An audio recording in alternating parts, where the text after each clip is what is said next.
भैया के अनुपम भैया के नाचाया गावा खुशी मनावा मौका तायाज खास है। नाचाया गावा खुशी मनावा मौका तायाज खास है। डीजे पर जम के नाचला अनुपम भैया के बारात है।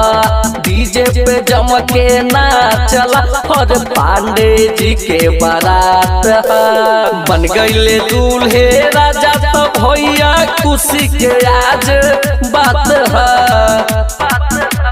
डीजे पे जम के नाचला अनुपम भैया के बारात है।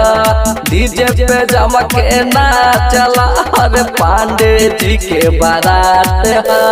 डीजे पे जम के नाचला अनुपम भैया के म्यूजिक बाय पीएम बिहारी। जीजा गुलशन जी पैसा लुटावत हो। महेंद्र फूफा जी कमर हिलावत हो।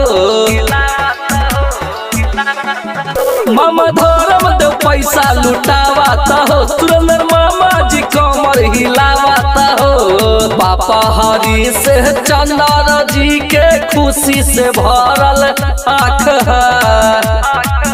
हर डीजे पे जम के नाचला अनुपम भैया के बारात है। डीजे पे जम के नाचला और पांडे जी के बारात है।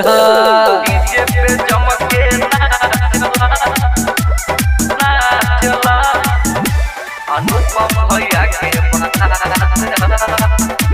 अनुपम भैया के तनी बेस ये भाई बढ़ावा नु हो। कोनो बढ़िया गाना तू बजावा नु हो। तनी बेस ये भाई बढ़ावा नु हो। कोनो बढ़िया गाना तू बजावा नु हो। देता बधाई पीएम बिहारी यही से गाना गात है। डीजे पे जम के नाचला अनुपम भैया के बारात है। डीजे पे जम के नाचला और पांडे जी के बारात है। अनुपम भैया के बारात है।